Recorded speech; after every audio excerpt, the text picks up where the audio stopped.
เค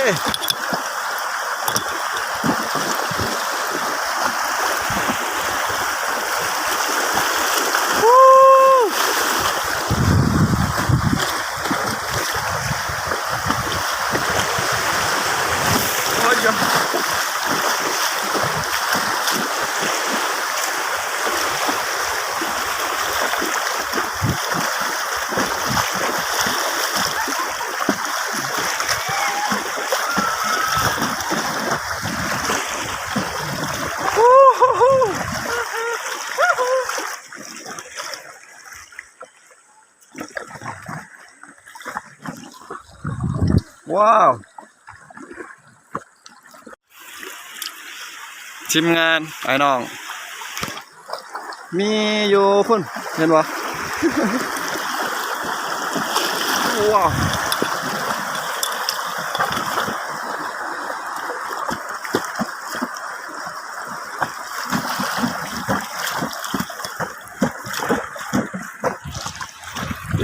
ปั๊บอยู่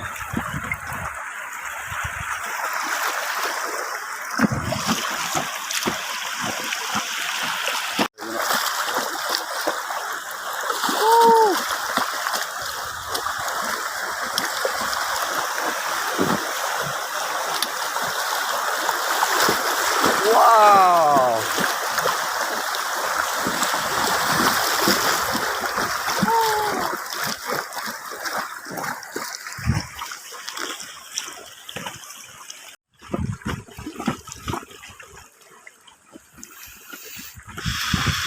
ปลานอ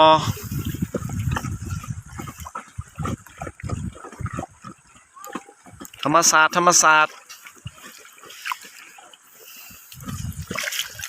ทรายน้ำห้า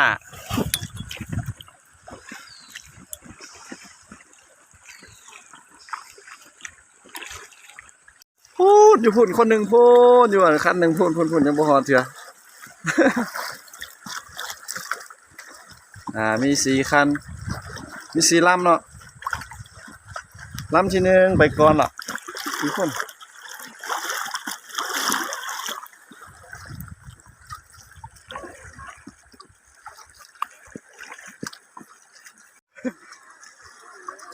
ไปซ้าย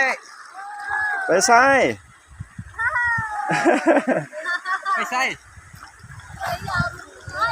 อ๋อไปยามให้เพิ่นว่า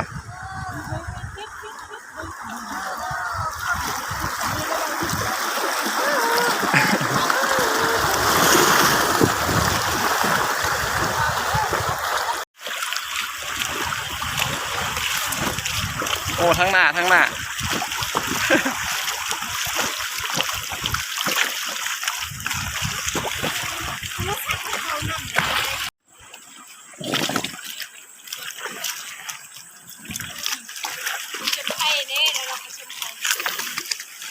ผู้ไหนผู้สาวงาม แม่หางเราเป็นแม่หาง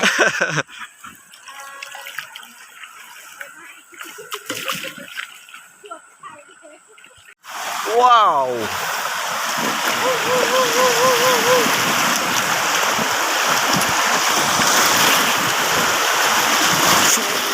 โอ้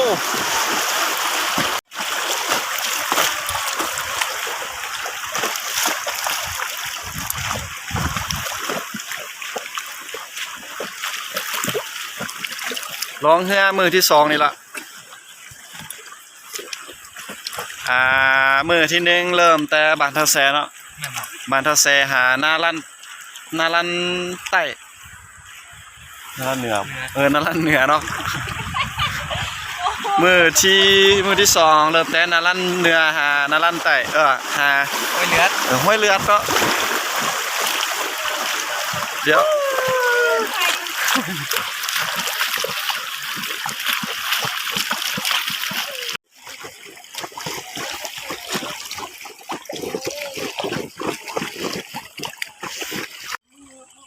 มันนี่มันกินยี่แล้วมันนี่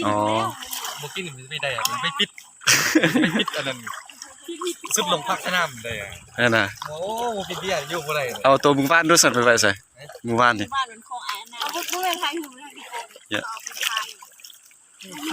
วิดีโอ เลยชิดแล้ว เอินใช่ไหมเอินสลาไหม ไปเด้ผู้เบา เป็นเจ้าผมหนาเสื่องหรอเนี่ย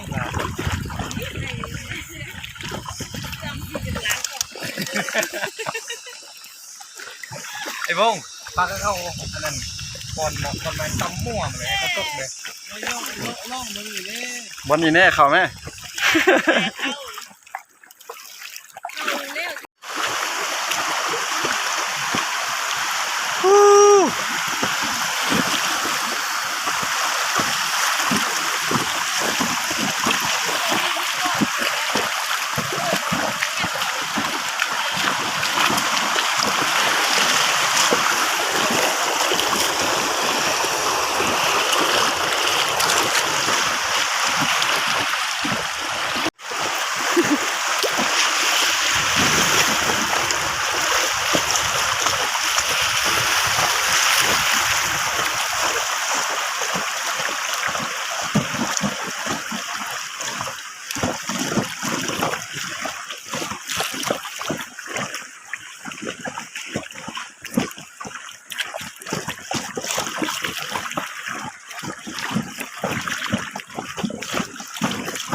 เราไปโซ่ทีมือก็แบบพดได้หนึ่ง